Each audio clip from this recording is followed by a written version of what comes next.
We're now a week and a half away from the Major League Baseball trading deadline, and teams are now starting to see what they actually acquired at the deadline. So on this video, we're going to look at the 5 teams with the most pressure after the trading season heading into the postseason. So let's get into it.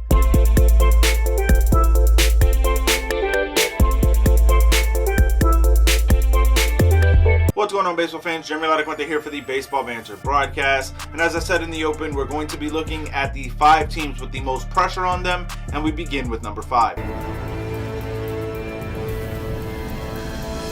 Now that 5th team is the Seattle Mariners. When you look at the Mariners, they are facing the longest postseason drought in North American sports right now. They have not been to the postseason since 2001, and they would make a huge splash in trading away 3 of their top 5 prospects to acquire the services of Luis Castillo. Now, Castillo has been brilliant for them, but when you look at what this means, they are going all in on 2022, and if they don't make the postseason, it is going to be seen as a failure in Seattle. Jerry Dipoto, the one-a-day GM with his trades, is likely going to find himself on the hot seat if Seattle doesn't make a serious run and go into the postseason play. The expanded postseason even further, having that 3rd wildcard team, will give Seattle a much better chance this season than ever before.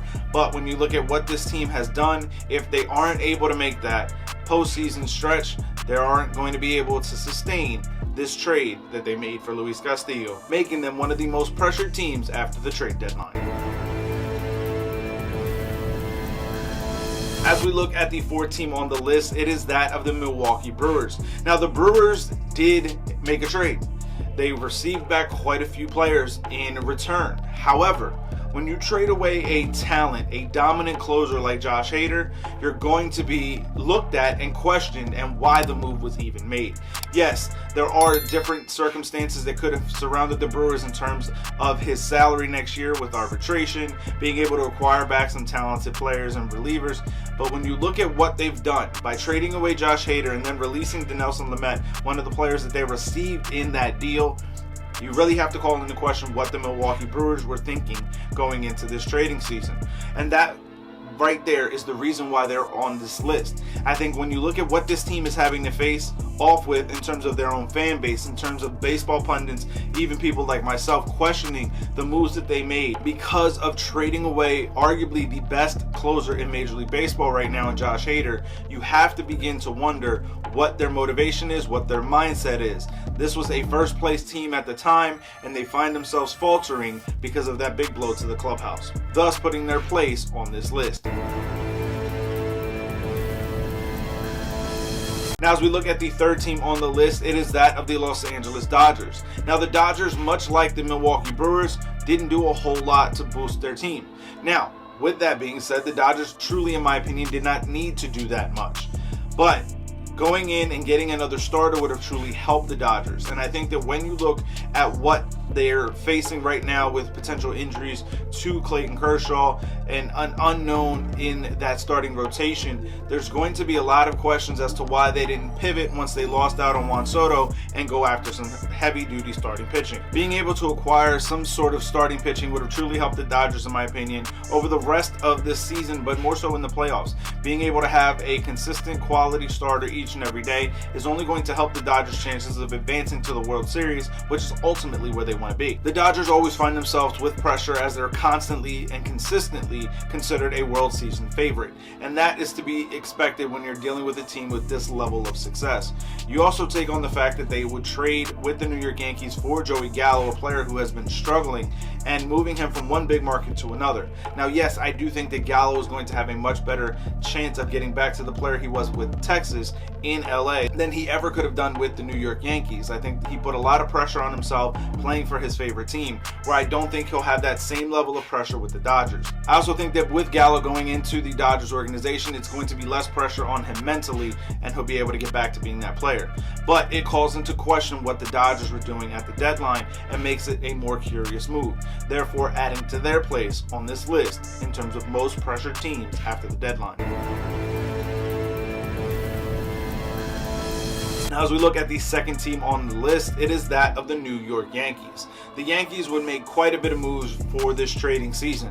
Andrew Benintendi, Frankie Montas, Lou Trevino, Scott Effross. There's a lot to like about the moves that the Yankees made, trading away Joey Gallo. There's going to be a lot of questions and a lot of pressure on the New York Yankees, especially because of the start they got off to at the beginning of the season. Right now, the Yankees are in the midst of their worst stretch all year, and they're still finding themselves struggling, even after some moves at the deadline. So I think that when you look at the New York Yankees, they're expected to be a World Series contender because of the start that they got off to this season. Yes, they're banged up and injured right now, with some of their key players having been out of the lineup over the last couple of weeks.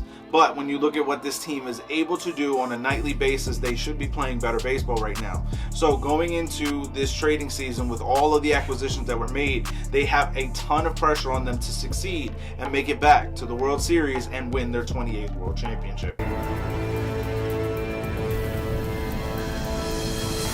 Now, as we look at the number one team with the most pressure on it, it is that of the San Diego Padres. When you acquire the generational talent that is Juan Soto, there's a ton of pressure on you to not just make the playoffs, but make it to the World Series. There's a lot to love about the Padres lineup. Manny Machado, Juan Soto, and a returning Fernando Tatis Jr. will make the Padres lineup absolutely dynamic and game-changing each and every single time.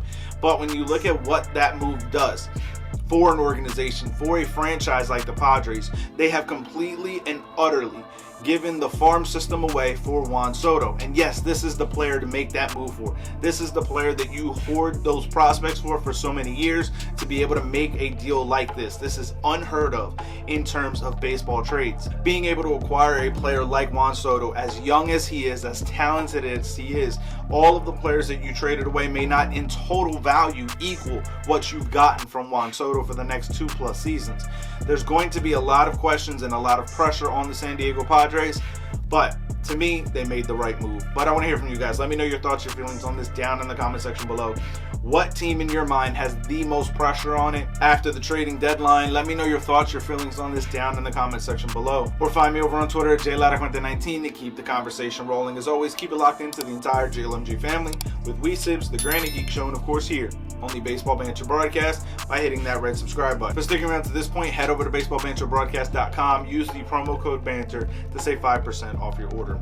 Keep it locked in all season long as we continue to look at the latest news, notes, and my personal thoughts, theories, and opinions on the game of Major League Baseball. Peace.